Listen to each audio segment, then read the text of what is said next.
Bonjour, hello. Welcome to the third webinar of the chair in décarbonisation. Bienvenue pour le troisième webinaire de la chaire sur la décarbonisation. On va juste attendre quelques minutes en cours. On a un autre conférencier ici, Lew Fulton, de l'Université de Californie, Davis. On va juste attendre encore quelque peu. La présentation puis le webinaire va se dérouler en français. Mais j'imagine que ça va pour plusieurs d'entre vous. Donc, on va juste attendre encore une petite minute avant de commencer. So thank you very much, everyone, for joining us here for this third webinar of the chair in decarbonization. We're happy to have Lew Fulton from University of California, Davis, presenting on climate and transportation policy in California, driving greenhouse gas emissions to zero. We'll just wait maybe one more minute to allow for people to enter the webinar. Okay, well, let's get started. I guess I will want to give Lew an introduction. Lew is the director of the STEPS and Energy Futures program at the Institute of Transportation Studies at the University of California, Davis.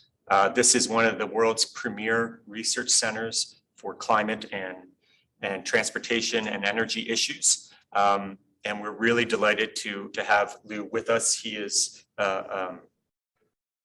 had tremendous experience with these issues working at the international level, and now a number of years in California. And so he really brings a truly global and unique perspective.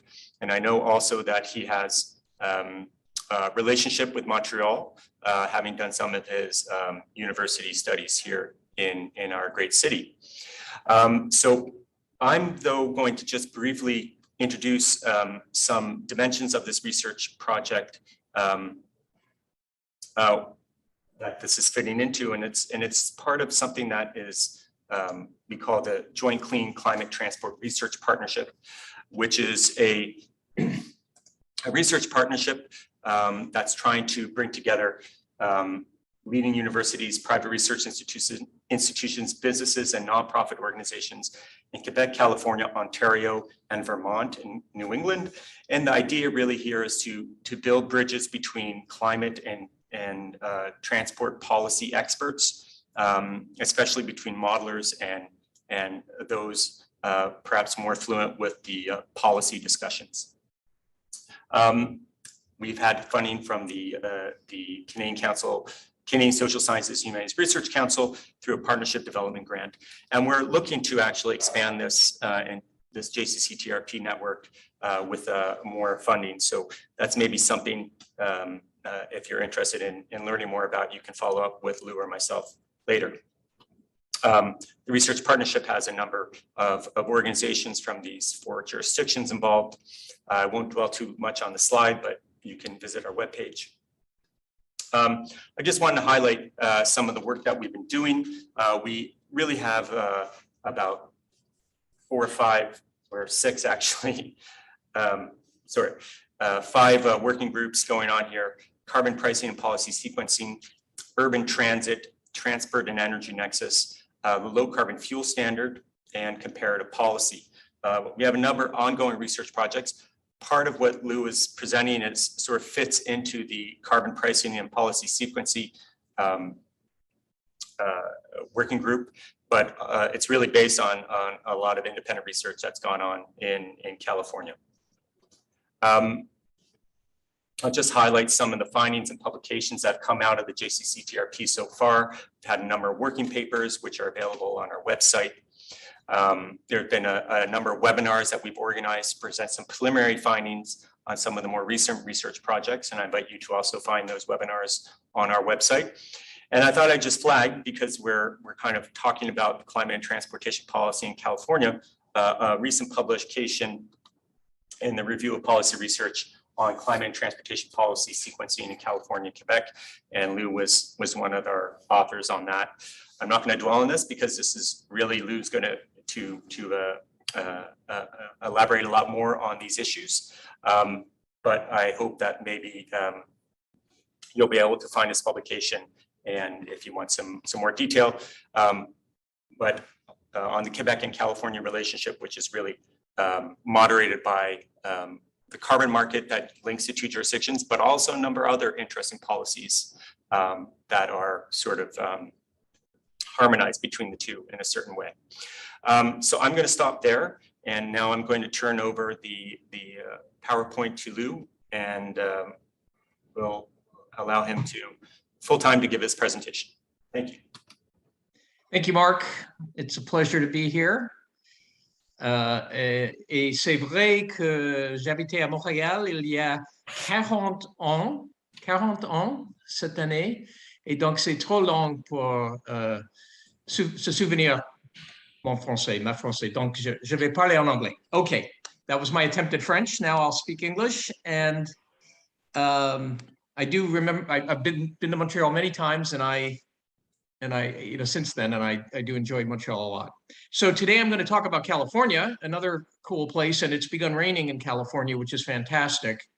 I'm actually in Ottawa at the moment, and we're getting much more rain in Ottawa than we're probably getting in California, but I'm happy to hear there's rain in California after about 9 months with no rain. And I'm going to talk about the transport policy landscape in California. There's a lot happening, and it's pretty interesting, I think. And I know there's a lot happening in places like Quebec, around Canada. Many policies are being considered or being implemented. So much is happening really with an eye toward going toward very, very low or maybe zero greenhouse gas emissions across the board, but part of that is transportation. So I wanted to share today with you what is happening and where we are in California. I'll actually start with a slide from my colleagues at the IEA, the International Energy Agency in Paris, and there's a lot happening in Europe. Of course, the COP is in a week or less than a week. The IPCC has released their latest assessment, but they haven't done their mitigation report yet. But the IEA did a net zero study last year, which was super interesting, to try to reach net zero energy-related CO2 worldwide by 2050. And it's incredibly challenging. And actually this figure, which I realize is hard to see, but I'll just tell you that some of their key findings include that you would need to, and they try to figure out how to do it, but it's mostly about you would need to have 60% of the global car sales be electric by 2030. You'd want to have, some reason I'm not, there we go, 50% of heavy truck sales would be electric worldwide by 2035, and by that time 100% of light duty cars would be sold would be ZEVs. And another one is that by 2040, half of fuel used in aviation worldwide would need to be low emissions, which is a kind of a loose term there for aviation fuel, but it just gives you a sense of how fast things would have to happen. And of course, California, Canada, the United States need to play a lead role here and probably be ahead of the curve. So it suggests even faster in these kinds of places. And I got to admit, I don't think we're going to have a very hard time hitting numbers like this. But let me tell you what we are trying to do here. So I'm mostly reporting on a study that a bunch of the Institute of Transportation Studies campuses in California did together last year and published it in April for the state, looking at how to drive California's transportation emissions to zero by 2045, actually, because the governor, Gavin Newsom, created an executive order saying that's what we're trying to do. And he actually did it for the whole economy, carbon neutrality by 2045. So we were asked to look at actually road transportation. Can we do it there by 2045? And there's a link there, but probably we'll get the slides out and people would actually be able to click on that. But if you just Google around with these kind of keywords, you should have no trouble finding the study. What did we do in this study? In a nutshell, we looked at a range of actions to mitigate CO2 from cars, trucks, two-wheelers, buses in California. including VMT, which means vehicle miles traveled, it could be VKT, behavioral things, including fuels, going to much more low carbon fuels, and that includes liquid fuels as well as electricity and hydrogen, and then changes to vehicles, obviously some of that being to electric or hydrogen fuel cell vehicles that use those kinds of energy. And I got to say up front that to get to zero, you got to have basically zero carbon fuel or zero carbon energy. And what you do in terms of travel is important, but it's not enough, right? If you cut travel by 20% or something like that, that's a 20% reduction. It doesn't get you anywhere near zero. So a lot of the study did focus on getting to very low carbon vehicles and energy systems. That included, the electric grid, looking at how fast that's decarbonizing, how we might get to renewable hydrogen, but also biomass and biomass-based liquids, advanced biofuels, look very important. And so I don't have time to go through everything here. I'm going to touch on things, but maybe in the Q&A we can get into some of this. We did basically take the position that zero emission vehicles, meaning vehicles that do not pollute from the tailpipe, there's no tailpipe, are our best strategy for reducing a large fraction of the fleet to zero emission. So that's cars and trucks that would be electric and or hydrogen. We're going to need very fast market penetration because it takes time for the stock to turn over. And again, we need zero carbon intensity fuels and energy. We start this from a position of a state that already has a number of major policies and policy initiatives in play. And I summarize some of them on this slide. There are others as well, but these are some of the most important. We've got the carbon neutrality goal for 2045. There had already been, the previous governor had set a target of 5 million zero emission vehicles on the roads of California by 2030. There are something like 30 to 35 million light duty vehicles in the state. So something like 15 to 20% of vehicles. But that's really been superseded by the fact that now the current governor has said we have to have 100% light duty ZEV vehicle sales by 2035, and also that we need to get all the trucks to ZEV by 2045. They're going to probably come back around to saying more about when we have to fully phase out ICE light duty off the roads. But these are very ambitious targets at this point that agencies like the California Air Resources Board are working on implementing and figuring out exactly what policies are going to get us there. We have a target of 100% renewable energy for electricity by 2040, actually, I believe it is. And we expect something like that for transportation for 2045, or at least you'd have to, as I said, as part of a decarbonization strategy. So rules that are either already in place or close to being in place include, on the truck side, the advanced clean truck. These are recent things. The advanced clean truck rule, which requires manufacturers who sell in California to have up to 75% of their truck sales be ZEV by 2035. And there's a schedule for different kinds of trucks. I'll show that in a minute. There's also in development an advanced clean fleet rule that goes with the truck rule that would require fleets to buy ZEVs. And so I think these two policies are very innovative, and I don't know of any other jurisdictions around the world that have adopted anything like this, that just force ZEV trucks into the marketplace and force people to buy them and fleets to buy them. So that's very interesting and somewhat controversial. We have the low carbon fuel standard in California. I believe British Columbia has a similar standard. I know Canada's looking at the clean fuel standard. These all have some overlap, and actually Mark and I are working on a paper to try to compare all those things along with a number of other analysts. We have a target of a 20% reduction in average fuel carbon intensity by 2030 compared to 2010. We're probably about 8%, of the 20%. We're about 40% of the way to the 20% in 2021. But it looks like it can be done. And then the question is really what happens after 2030? How do we get from 20% to much deeper reductions in carbon intensity? I won't talk much about this, but everything else the next few slides I show is about our modeling effort. We did a number of different modeling efforts for this big study.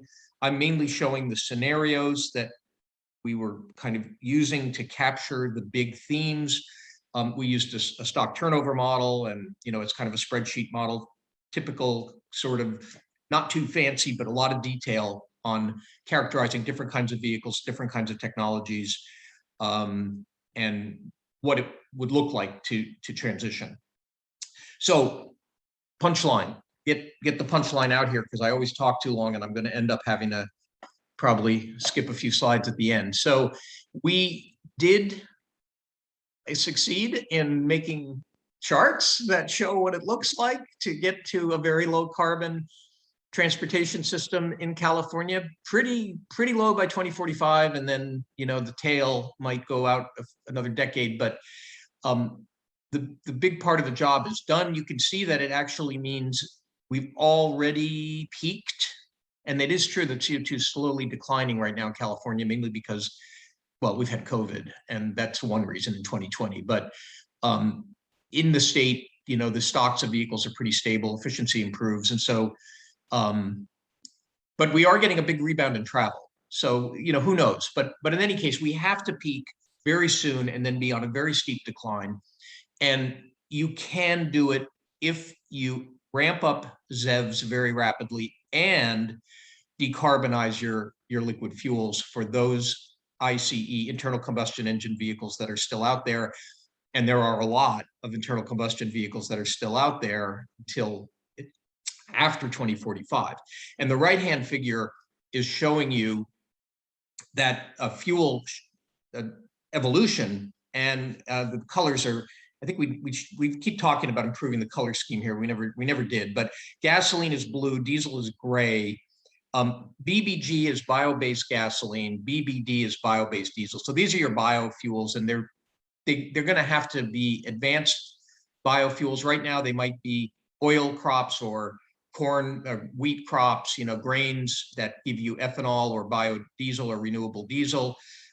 Those aren't bad, but to get to deeper carbon intensity reductions and to get to sustainable types of biofuels that you could really have relatively high volumes of in the future, we say in the report that these are probably going to have to be cellulose-based. Obviously, some waste feedstocks, waste streams, but there's not enough volume there. So we're looking at a large cellulosic bio-based fuels world.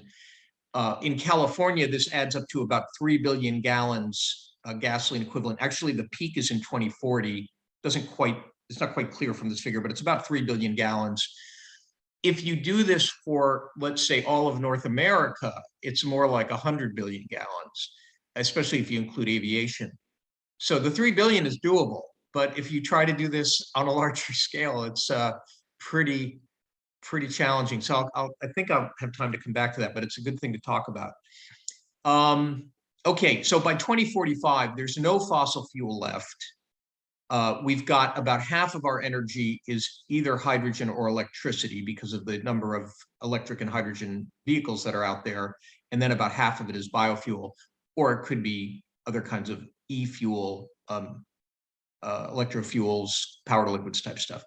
Okay, now it gets a little more complicated because we did a number of side cases, different kinds of scenarios, and they are interesting.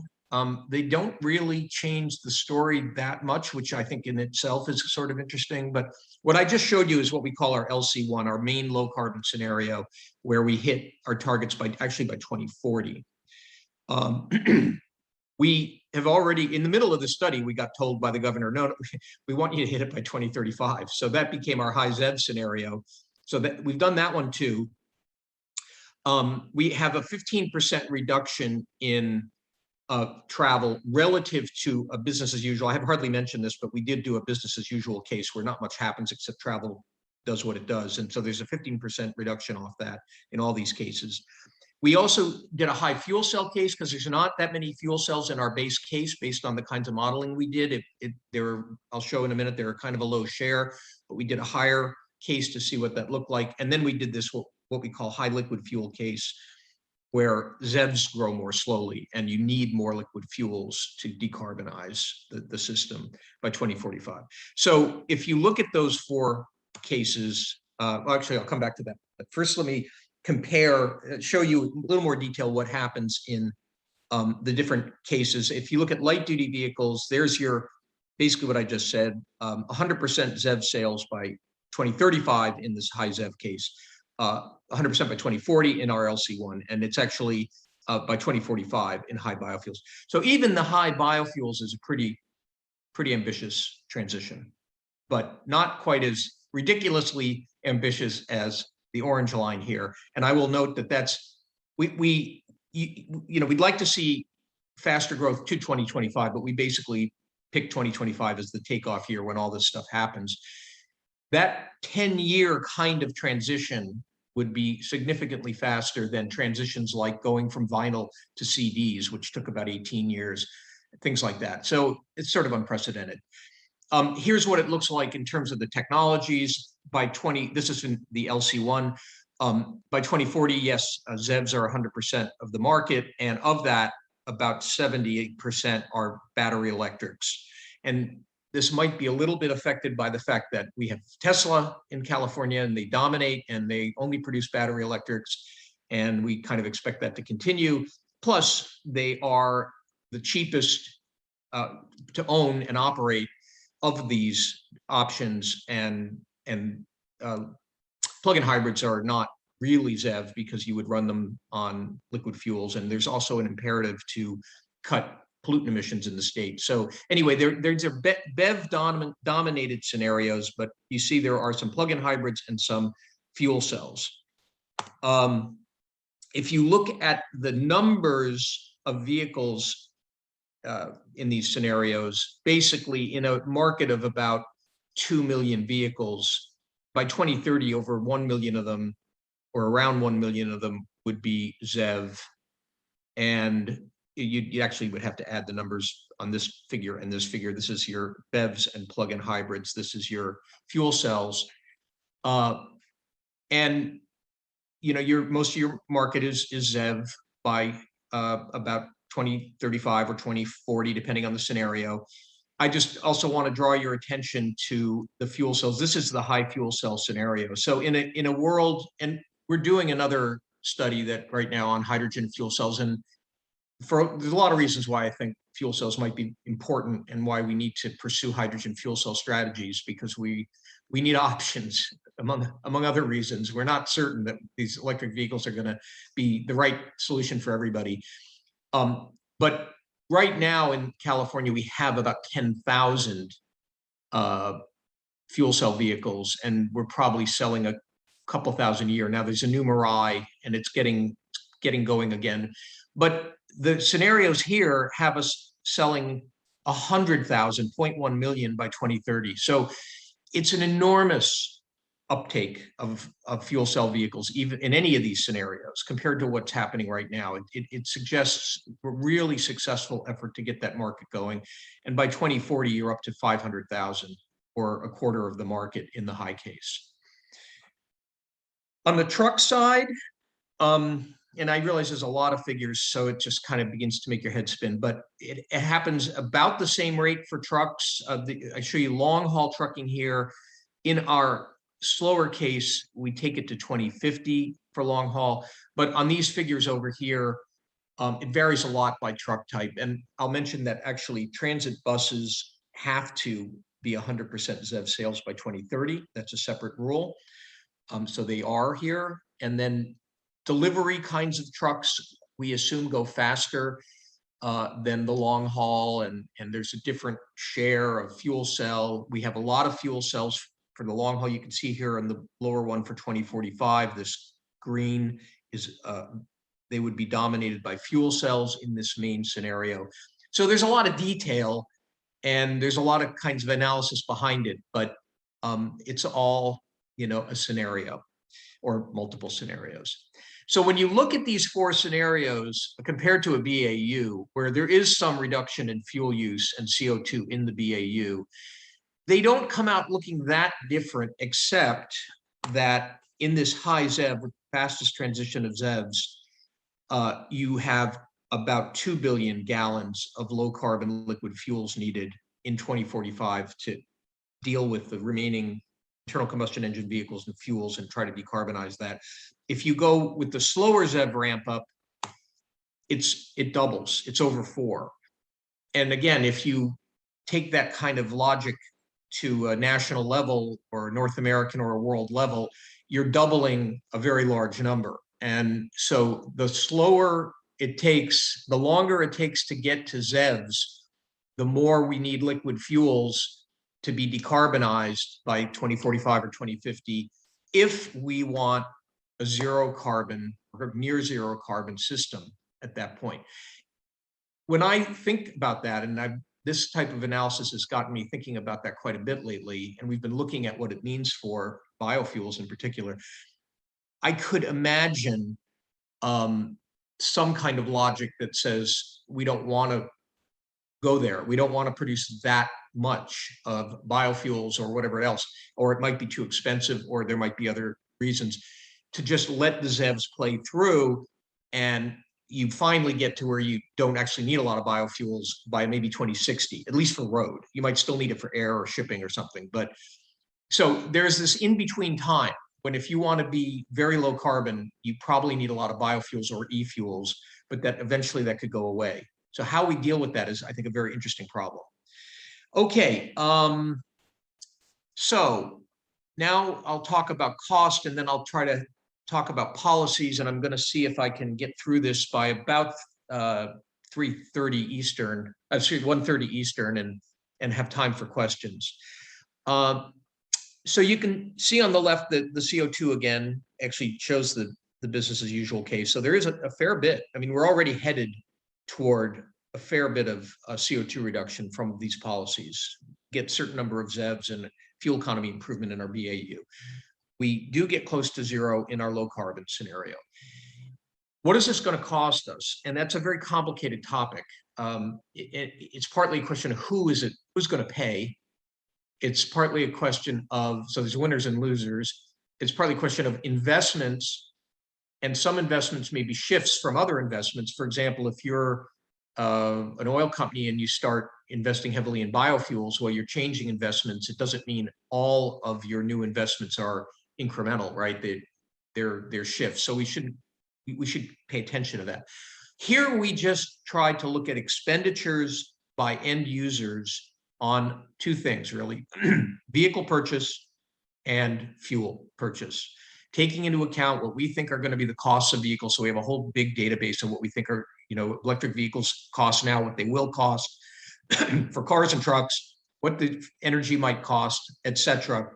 Infrastructure folded into that. And what we found for California was that you have about a 10-year period where the overall costs of this deep transition scenario are higher, but then it starts to look very good. And you can see if you look at the vehicle cost part of it, they're actually higher out to maybe 2033 or something. And it depends which scenario, and it depends if you're looking at cars or trucks. This is just everything in the low carbon one scenario. Your energy expenditures start to drop very soon, because the more you especially shift to electric vehicles, the cheaper your energy costs, which is always what we say about electric vehicles. I think it's true, even with, in some cases, some fairly high priced electricity, especially for fast charging, but even some residential electricity pricing could be higher in the future. So we have some assumptions there, but it just starts to generate savings. And the more vehicles that are out there, the bigger the savings. This is basically an expenditure and a total expenditure figure. And where we get here is that over the next 10 years, we have to spend about 10 billion incrementally. Now, the actual investments might even be higher, but the incremental costs, including savings over 10 years, comes out to about 10 billion. And then for the next 20 years, or 15 years rather, you save 175 billion. So that's nice.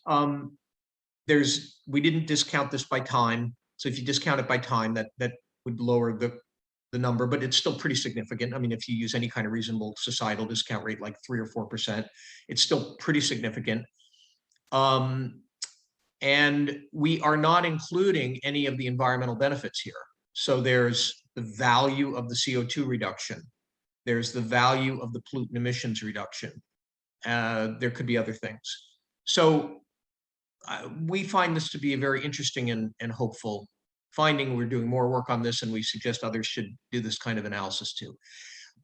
Here is a figure on health benefits that comes out of our study. This was led by UC Irvine, and they looked at, especially from trucks, because the vast majority now of the particulate and NOx emissions that cause health damages come from trucks. And they come in, California happens to have the 2 highest worst non-attainment areas in the United States. So there's a lot of problems that we're trying to fix there. And it comes out to be on the order of, I'm blocking my own slide here with my video, but 28 billion in 2045. That's at least as big as the numbers I just showed you. And so if you ramp up to a number like that, you are talking hundreds of billions of health benefits from this scenario to add to those financial benefits.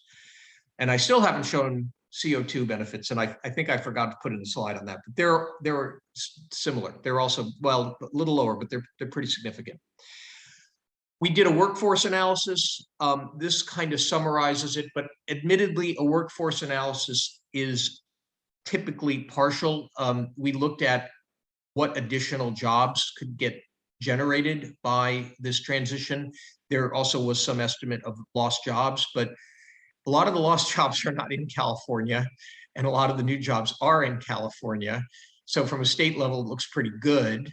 Again, if you did it nationally, it might not look as good, but you can see here lots and lots of new jobs on the order of 500,000 by 2045 for charging equipment, for hydrogen equipment, for people who sell vehicles, for maintenance people, et cetera, et cetera. And so, you know, there are some good findings there. There's also an equity slide that I might get to later, but we looked a lot at how do some of these benefits fall across the population. So just to now kind of get into the policy part of this, it's easy to show all those figures and it looks good for the most part, but how do we make it happen? And I think, you know, it is very challenging. So I go back to the slide I showed earlier. We're doing a lot already, but it's not clear that this is enough. And it's hard to tell exactly what, like, for example, the advanced clean truck and advanced clean fleet rule will do on the trucking side, or ZEV mandates.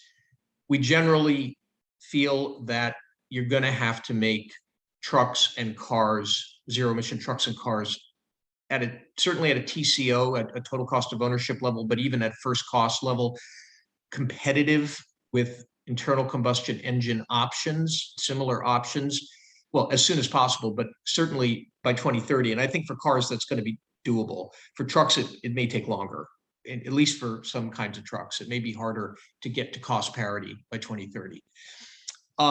So let's just walk through some stuff. This is kind of vague, but this is the light duty. And in general, we obviously think we need sales. Well, we obviously, because we're California, we do everything through sales mandates. So we think we need sales mandates to get to 100% ZEV sales. We don't have that yet. We have the target of 100% by 2035 for light duty. We only have the mandate through 2025, and it's somewhere around 15%. So, CARB is working right now on what's called Advanced Clean Cars 2, where they'll probably take it to 2035 and kind of expect them to take it to 100%. They have some even more ambitious scenarios they're looking at. So that'll be interesting as they create their next set of policies. We do think you need monetary and non-monetary incentives. Well, non-monetary are like the mandates, but monetary, we always like to talk about fee baits, and I think something where we create revenue streams from taxes on especially large gas guzzling vehicles to fund incentives on electric vehicles could be useful, partly because there are some optical problems, some problems with how it looks to be giving subsidies to cars bought by wealthy people But if you took the money from wealthy people because, or other wealthy people, because they were the ones buying the large gas guzzlers, that might help. But you might also have rules, and we do have some rules about income limits for getting those kinds of subsidies. We need obviously much more public charging. We've got lots of numbers on that in the study, and others are doing that. And there's all kinds of stuff going on to try to figure out how to roll out charging, but there's also a lot of uncertainty and a lot of confusion. And so it's an interesting time for that. But we know we have to, I can't remember the ratios. Actually, I might have a slide on the ratios relative to the numbers of cars, but it has to happen fast because the number of cars are going to roll out very fast. Encourage charging at off-peak times. Let's use the system as efficiently as we can. And of course, underserved individuals and overburdened communities. And I think that is partly about secondhand vehicles and how we can incentivize families who normally buy secondhand vehicles to buy ZEVs. And I think within a few years, that's going to be a big deal because we're starting to see ZEVs turn over into the secondhand market, and you got to have buyers. And that's 2/3 of the population of California. Only 1/3 actually buys new cars. This is a couple of stuff that we've done. This is Gil Tal is the director of our Plug-in Hybrid Electric Vehicle Center, and his group has done some really interesting work on household behavior related to electric vehicles. And this one actually is Ken Karani, another researcher, led this, and he's done this kind of work for years. And this is 3 different years of surveys, 2014, 17, and 19, asking people what they plan to do, or what they think about doing, or what their attitude is about electric vehicles. And on the right-hand side, you have people who've bought one, which has gone up a little as the shares have gone up. People who've actively shopped has not really gone up. People who've gathered information, which is this one here that I'm pointing at, has gone down a little. The people who've had the idea of it has gone down a little. And people who say they haven't really thought about it, or the left-hand one, they just refuse to think about it. It's not going to happen. It's about 20% of the population and holding. So this isn't a happy slide if you want to sell electric vehicles. It seems that we're kind of stuck in a market where we may not find an easy path to get to 100% or even that much past 50%. So we're starting to look at that sort of second 50% sales. How are we going to deal with it if we get lucky enough to hit 50? One way is to think about it by household type, and the left-hand figure here is different income groups, and thinking that, of course, rich people will be early adopters, and these are also single-family dwellers, whereas multi-unit dwellers are going to take longer, and it's going to take time to get the infrastructure to apartment buildings. And then finally, your lower income people will be buyers, and probably second-hand markets. It also matters how many cars are in the household. And I've done this talk a couple of times. There's a couple of places I've presented where they might be shocked to know about households with 5 vehicles, like mainly Europeans might be a little surprised, but I'll bet that Canadians aren't so surprised that there are vehicles that have households that have 5 vehicles, but they're a fair number in California with that kind of number. And they are the ones who buy, most likely to buy an electric vehicle because it's part of a big household fleet. And we expect that to continue. Getting single car households to buy a ZEV may be one of the most challenging things. And that's where plug-in hybrids or fuel cells could maybe be very important, because they can be a single car in that household, if in the case of fuel cells, if there's enough refueling infrastructure, but they've got the range, they don't have quite as many limitations as battery electrics. I'm going to just move along here. This is the truck side, and just very quickly, it's a lot of the same stuff on the truck side. It's just about fleets. We need more purchase incentives. If we're going to tell fleets to buy trucks, we researchers think we better make it kind of affordable for them. So purchase incentives are important. Could be fee-bates. Lane and curb access actually is a very good one for trucking in cities. If you get preferential access with a ZEV, that will be a powerful incentive.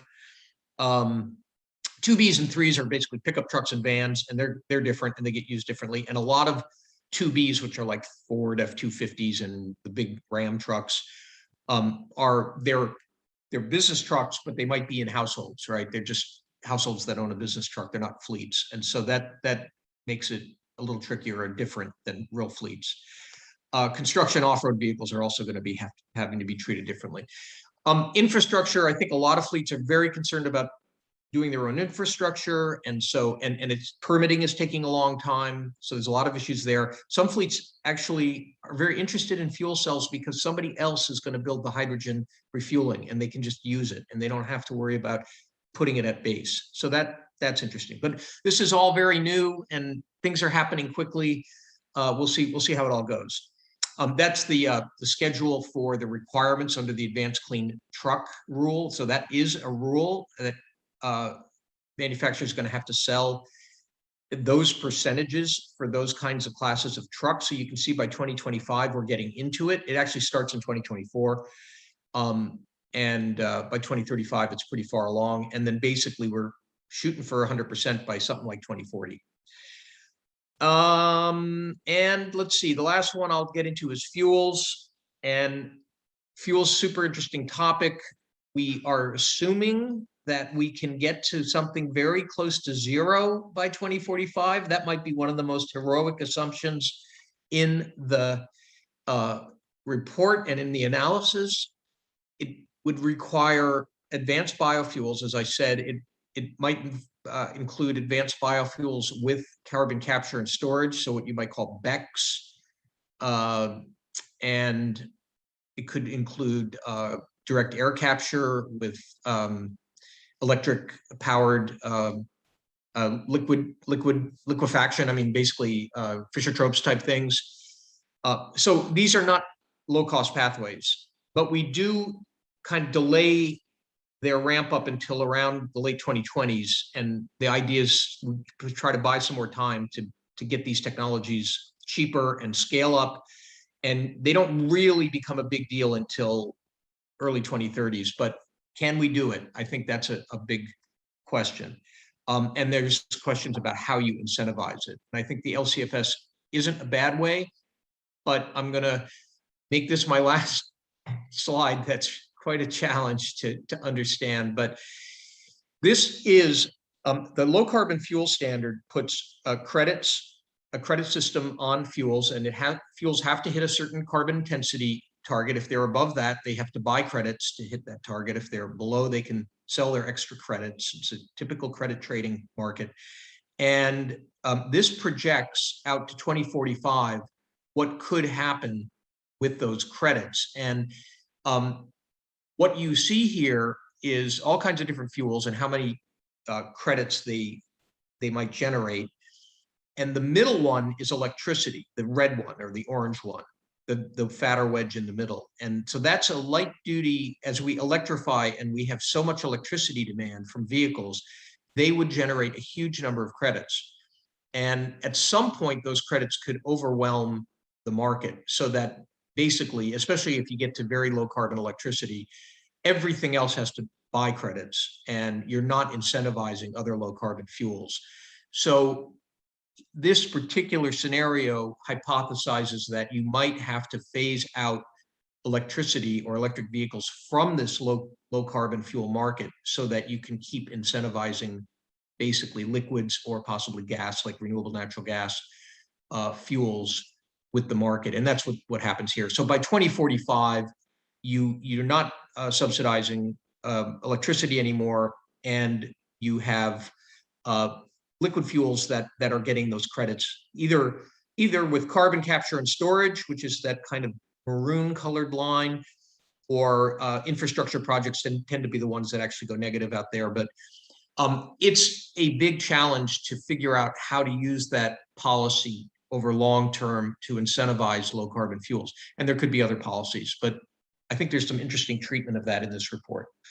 I'm not going to talk about travel. There's not enough time. And I think I'm just going to go to my simple summary, which is that achieving near zero CO2 transportation by 2045 will be extremely challenging.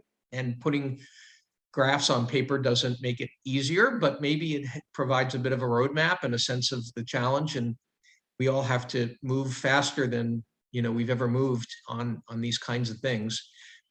No doubt a combination of strong policies will be needed. I mean, I haven't talked about it, but I think a carbon tax could be a very important part of this, but it's unlikely to drive the entire transition because there's too many issues with markets. I mean, you might need $1,000 a ton carbon tax to get all the things to happen that I just described. So in California, we tend to take a very regulatory approach in addition to pricing. But we find that this transition has the potential to give a lot of net benefits, especially after 2030. So if we can get through the investment phase and some of the higher cost phase over the next 10 years, then you reach that promised land of things being cheaper. But it's going to take strong policies to get over this period. And I think actually California is doing pretty well in terms of understanding that and rising to the challenge of getting the strong policies in place to get through these kind of valley of death phases. I think hydrogen right now is really at that critical moment where there's a lot happening. There's a lot of investment happening right now in terms of hydrogen production, in terms of stations, and in terms of some hydrogen using facilities getting at least announced. But it's very delicate and very tenuous whether it's going to come together into something that has momentum or not. There could be some lost investments if that doesn't work out. So I'll stop there and take questions. Thank you.